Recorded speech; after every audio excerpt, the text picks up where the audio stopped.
Last week, I was at celebration of the AGC of California's 100 years, their centennial celebration. And they combined that celebration with their constructor awards. And one of my clients, Tykert, they got an award for a killer project that they built in the Bay Area. And it was really neat because when the award was announced, you could see the leaders, the executive leaders of the company, they had a table there and they got up and they started walking to the stage to pick up the award. And it would have been understandable if it was just the executive leaders representing the organization. But it was really cool because they also brought up the project manager and the young project engineer who was involved in building that project successfully. And they all got up on the stage as a team and they all took the credit together. They shared the credit. And that's a real testimony and a real example of what it means to be humble, is particularly as a leader, you're not trying to garner all the praise for yourself, but you're willing to spread it out and share it with your people. This is Eric Anderton, and you're listening to Construction Genius, a leadership masterclass. Thomas Edison said that genius is 1% inspiration and 99% perspiration.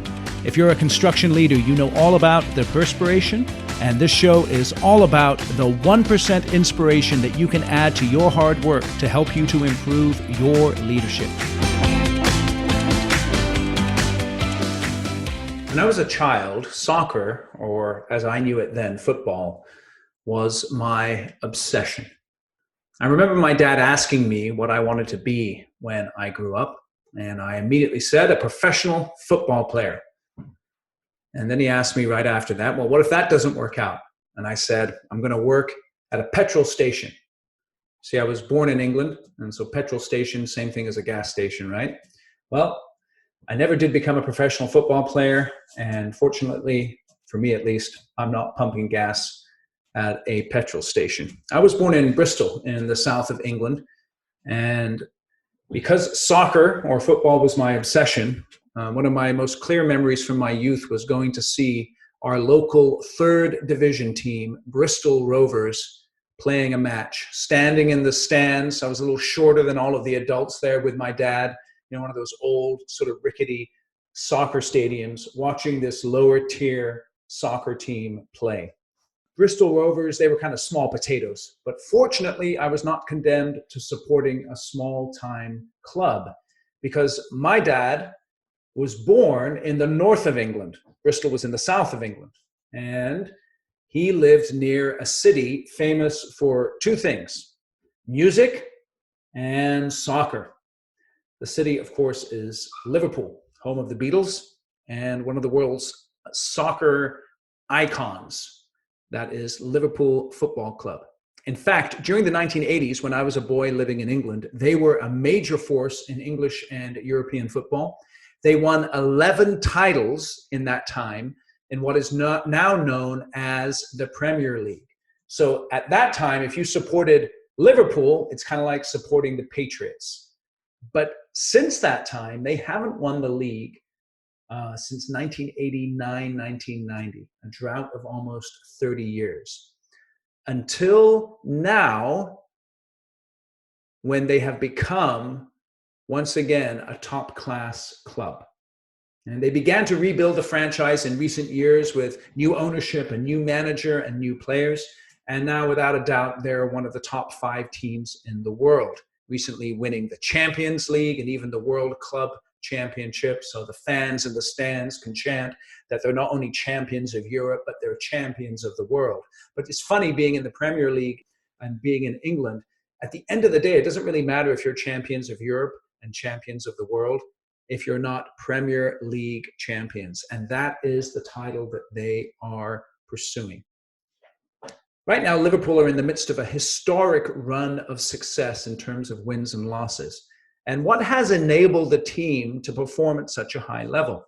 I don't think it's just because that they have the money and the facilities and the talent. Many clubs have money, facilities, and talent. I think it has more to do with the culture of the team. And that starts with their manager, Jurgen Klopp. And it sort of filters all the way throughout the organization. And like soccer, construction is definitely a team sport. And as in soccer, you can have all the resources, technology, and experience, but if you don't have a positive team-oriented culture, it's going to hinder your success. Liverpool's culture was nicely summarized recently by a TV commentator during a game. And he said that Liverpool have 4 traits or characteristics as a team that really contribute to their success. And those 4 characteristics are: number 1, they're hungry; number 2, they're hardworking; number 3, they're humble; and number 4, they're happy. Hungry, hardworking, humble, and happy.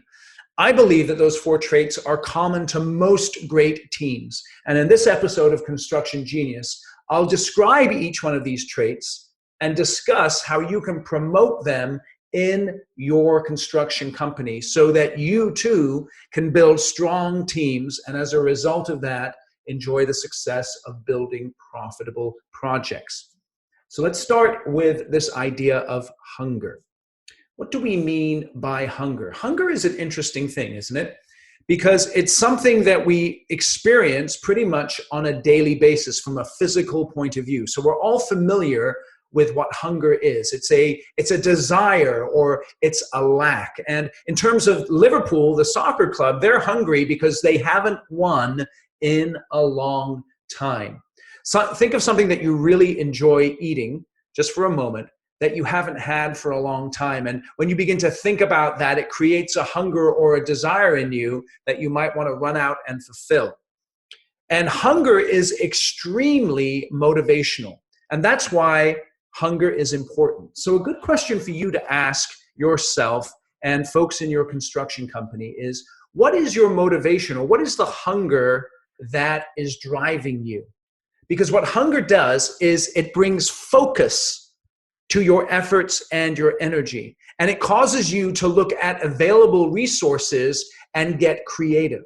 So if your company is hungry to be excellent, or hungry to succeed, or hungry to get the next project, that hunger or that desire, it drives you.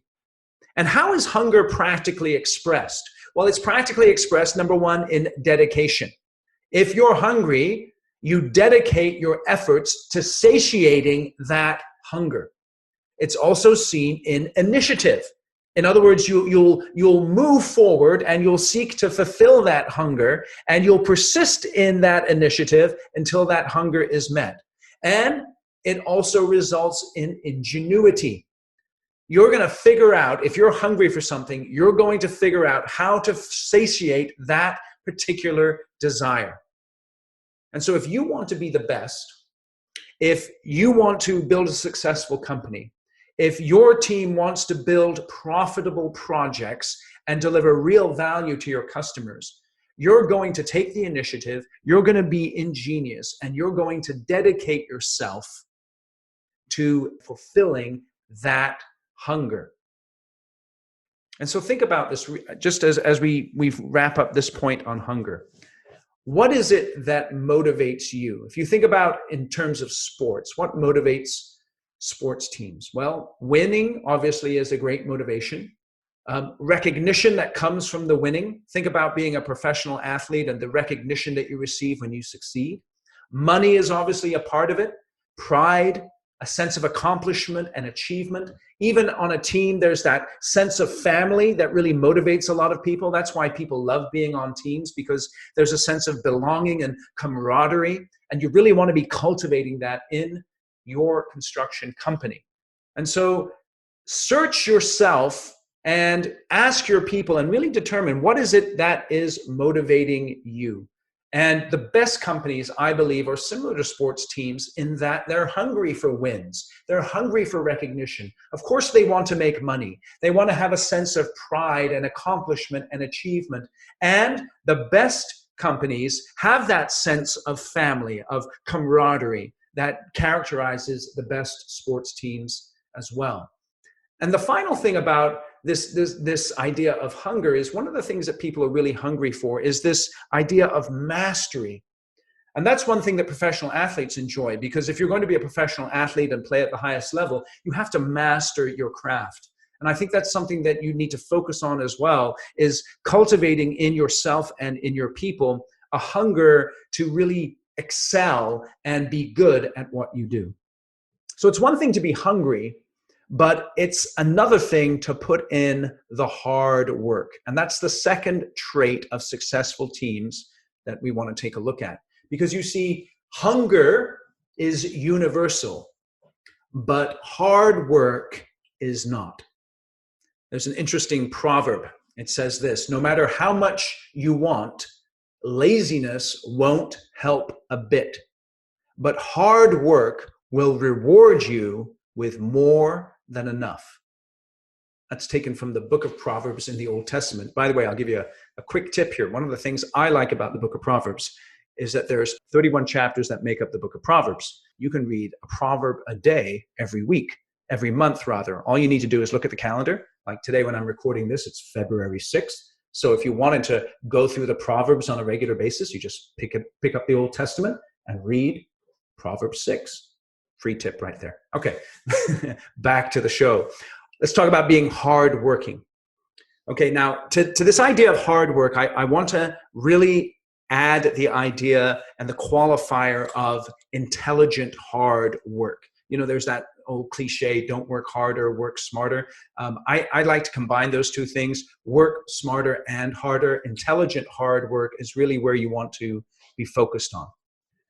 And another thing that you always want to keep in mind as a leader, and I've been thinking about this quite a lot, both in terms of my parenting and just in all the organizations I'm involved in and in my leadership, is people are looking at you all the time. Your folks are looking at you and they are following your example. So when I'm talking about having hunger and hard work and being humble and being happy, if you're not reflecting those traits yourself, there's no way that your people will be able to. If you're the leader of your construction company, you must take complete responsibility for manifesting those traits if you expect your people to manifest them as well.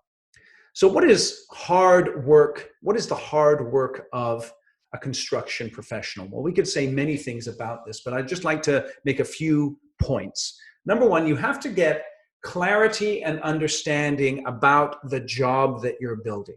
Put your arms around the job and understand what you're building in terms of the technical aspects of the build. Number two, you have to do the hard work of looking at the project from your customer's perspective.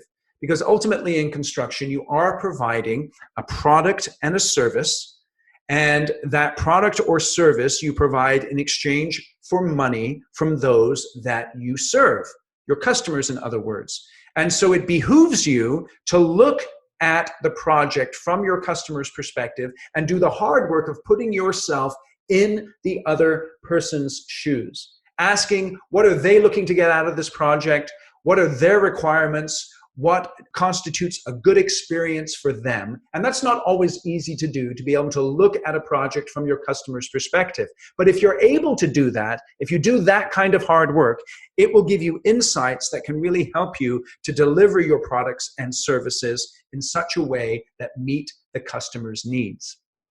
And then you also have to do the hard work. And this is particularly for folks who are perhaps project managers or estimators or even superintendents. You have to do the hard work of looking at the project that you're building from your company's perspective. How does your company view this project? How do they view it in terms of how it fits into the overall strategic plan of the organization? Where does the project sit in relationship to other projects? And how does it relate to those other projects in terms of how resources will be applied? Because sometimes in a construction company, and you understand this, one project does not necessarily get the same level of attention and resources as another project for whatever reason. And when you're on the project that perhaps isn't the highest priority, it can at times get a little bit discouraging. But it's your job to do the hard work of understanding where the project fits in the bigger picture, so that regardless of whether it's an A1 priority or an A2 priority project, you understand how it fits. And as a result of that, you can be content and focused in how you execute the project. And along those lines, it's very important for the leaders of the organizations to communicate down the chain where each project sits, and to really assure your people that even if one particular project isn't necessarily getting all of the resources all of the time in the way that everyone involved in that project would like, it doesn't mean that necessarily the project manager or the superintendent or the estimator is being judged solely on the performance of that project. Because sometimes it's hard for folks to perform at the highest level if all the resources aren't there for them. And the folks on the project need to understand that. So you have to do the hard work of getting clarity and understanding about the job that you're building from those three perspectives. Number two, you have to do the hard work of communication. Recently, I was working with one of my clients, and it was a great meeting. And I really encourage you to do a meeting like this, because what they did is they got their estimators in the room, they got their project managers and project engineers, and they got their superintendents and their foreman in the room. Now, everyone wasn't in the room, but they got a sampling from these different groups. And then the leaders of those different groups, they sat in on the meeting as well. And what we discussed was, how is it that the three areas of the company, right? The project group, the field group with the supers and the foreman, and then the estimators, how is it that we could work together more effectively? And the one thing that came across again and again and again was, we need to communicate more effectively across the various divisions and the various parts of the company. And some real practical feedback was given, for instance, to the estimators, the project managers, and particularly the folks in the field, the foremen and the supers. They were telling the estimators, hey guys, come out into the field on the projects that you've bid. Get your boots muddy and see what's going on as we're building those projects, because that information can help you as you're estimating work in the future.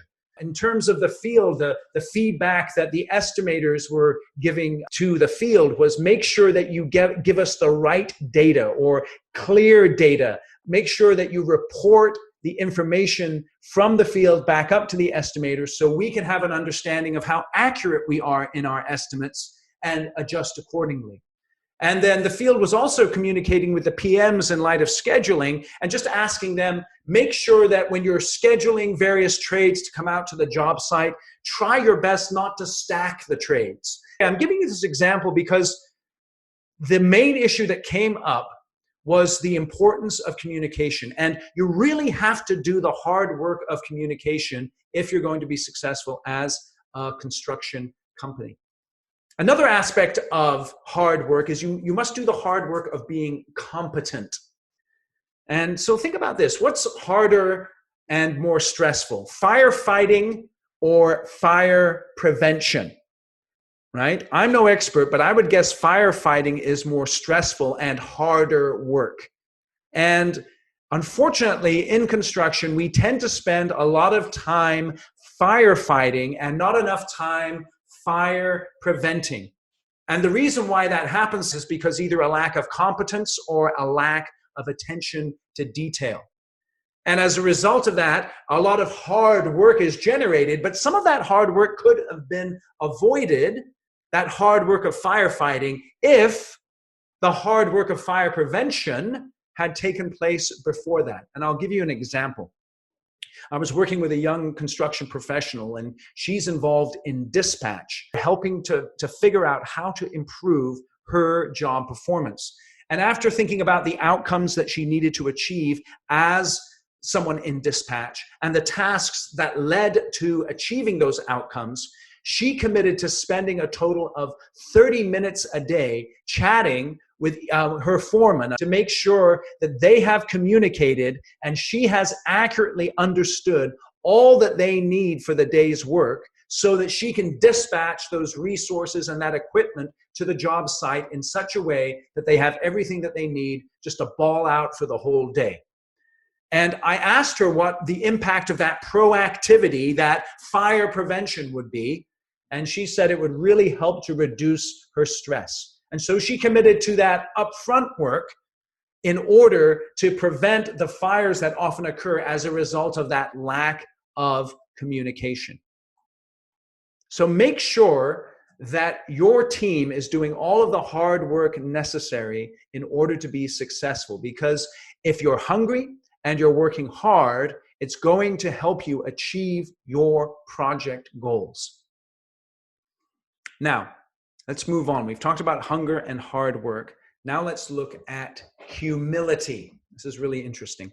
What do we mean by humility? When I think of humility, I mean the opposite of being conceited, the opposite of being vain. It's an appropriate view of yourself. And I think if you look at the very best athletes, you never get a sense that they've ever arrived, or they don't project that sense. I'm the man and there's nothing that I can do to improve. Now, they have a great deal of confidence, and sometimes that can be interpreted as cockiness or arrogance, but you never get the sense, and they never tell you that they've arrived. They're always working on their craft. There's always room for improvement, and they have lots to learn from other people. And the very best construction executives are exactly like this. They've never arrived. There's always room for improvement. They've always got something to learn. And why is humility important? Well, life is full of ups and downs. The ups may be of your doing, but they may not be. And when things are going really well, it can give you a sense of entitlement at times, or a sense of nothing is ever going to change. It's always going to go this way. But you know, and I know that life isn't like that.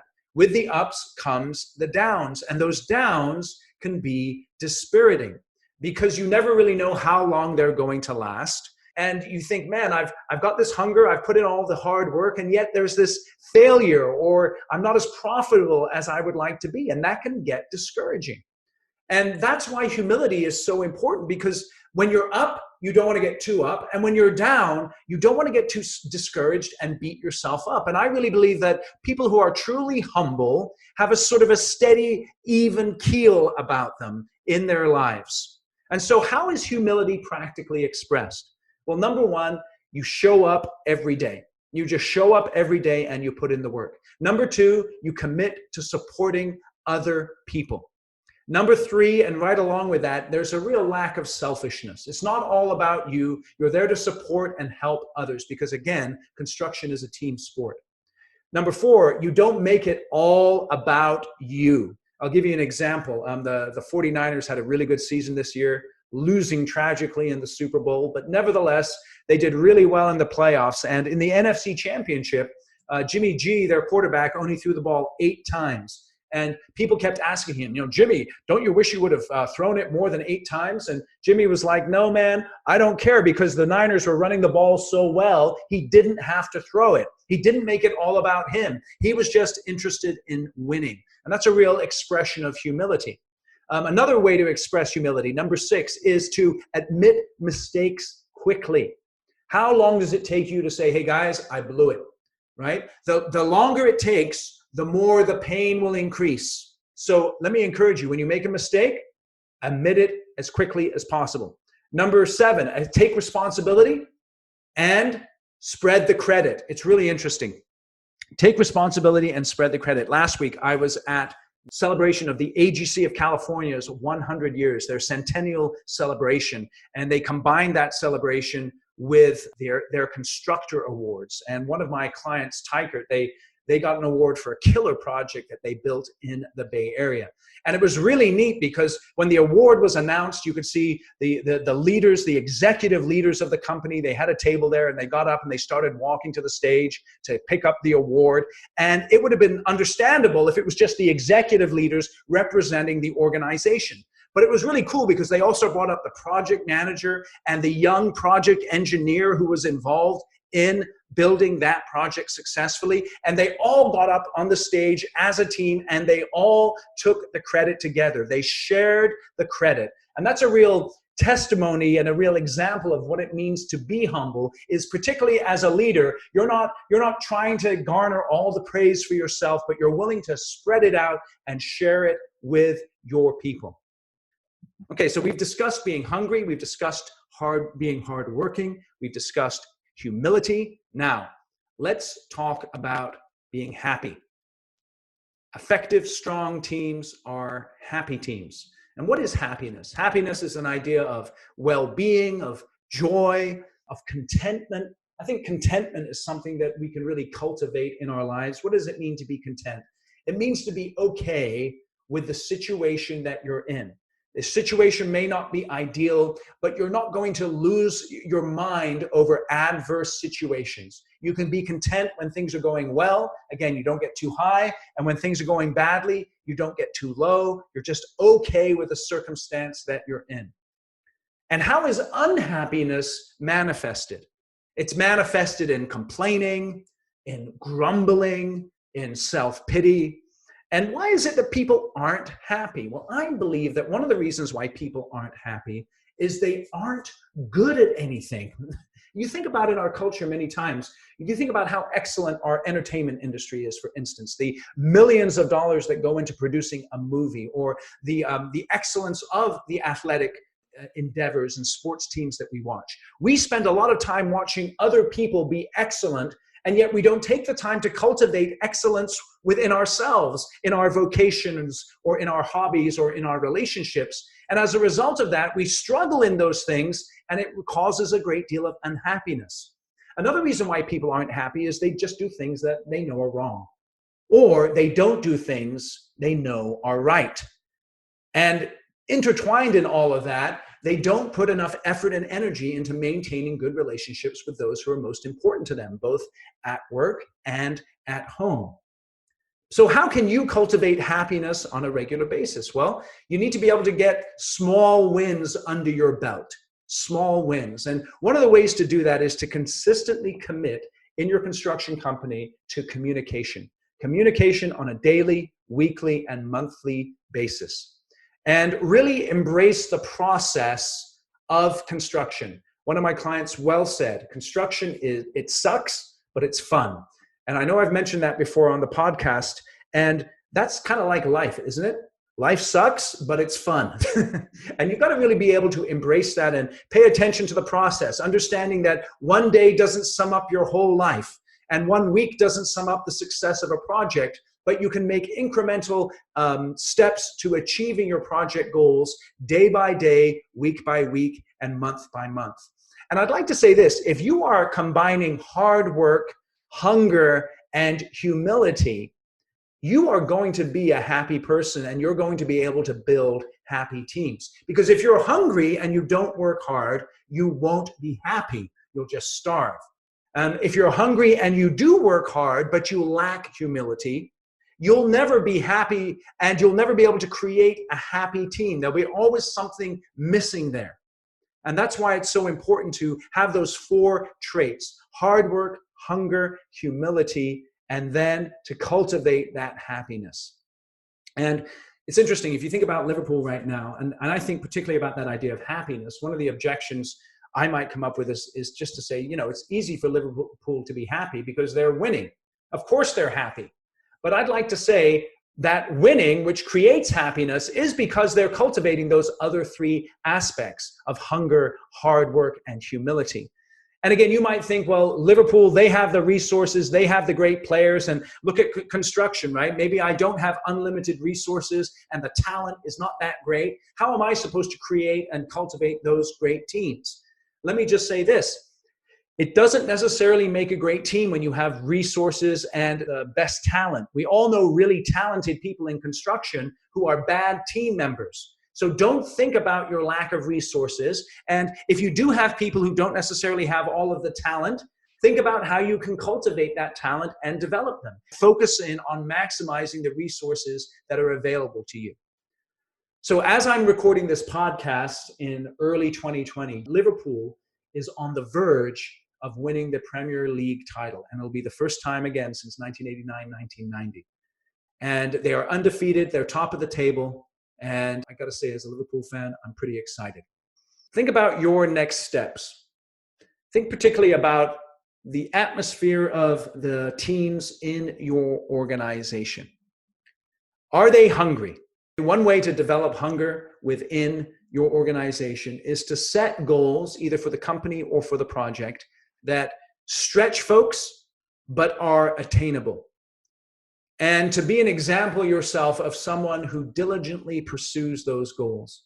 And that's where being hardworking comes in. I encourage you, do the hard work of holding each other accountable, particularly for your communication. Do the hard work of not making assumptions about people and situations, but doing the hard work of finding out the truth. Do the hard work of communication up and down the chain of command. I think this is critical.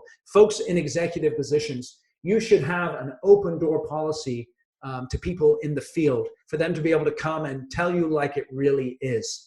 And folks in the field communicating up and down the chain of command, as you go into those executive situations and you're talking to the people who are in the office all the time, you've got to understand that sometimes there's a bigger picture than just what's going on your project. And so while you may have concerns that are legitimate, you've got to be able to fit those concerns into the bigger picture. One of the ways to be hardworking as well, make sure as an executive, you're blocking out time for those high leverage tasks that you can easily get distracted from. In terms of being humble, first thing you can do, really, just practically, I mentioned it already, is to admit mistakes quickly. The quicker you can admit the mistake, the quicker you can move on. Always be asking yourself, how can I get better? Don't be content with where you're at, even though you could probably cruise for the next 10 years because you're competent and you really know your business. Look to really improve your skills in whatever areas you may be lacking, or the areas where if you did improve, it would have the biggest positive impact. In terms of humility, take that example that I shared with you and make sure that you are spreading the credit. Make sure that you are recognizing people in your organization, both publicly and privately. And as far as being happy, it's pretty simple. Number one, stop doing stuff that you shouldn't be doing, whatever that might be, right? Start doing stuff that you know that you should. And stop complaining if things aren't perfect. This is life. Things are never perfect, right? Have the conversations you need to have with the people in your organization and be content on making incremental progress towards executing your projects in the most profitable way possible. My name is Eric Anderton. I really appreciate you listening to the show today, and I hope you enjoyed it. I hope you found it helpful. Please feel free to give me feedback on this show. You can contact me on my website, ericanderton.com. You can reach out to me on LinkedIn or on Twitter. And I tell you, I've taken the big step. I got a Facebook account. I had deleted Facebook for a long time, but one of the people who does work for me, he really encouraged me to set up a Facebook account to promote the podcast. So you can now find the podcast promoted on Facebook. So check it out there as well. Send me a friend request. I may not respond, but I'll get the message eventually. Again, this is Eric Anderton. Give us that review on Apple, Google, or wherever you might get your podcasts. I've got 5-star reviews all over the Apple podcast. So I really appreciate that. And if you think we've earned it, give us that 5-star review. Give us a written review as well. Share the episode with other people in the construction industry. And I do wish you a terrific week. Thanks for listening. This is Eric Anderton, and you're listening to Construction Genius, a leadership masterclass. Thomas Edison said that genius is 1% inspiration and 99% perspiration. If you're a construction leader, you know all about the perspiration, and this show is all about the 1% inspiration that you can add to your hard work to help you to improve your leadership.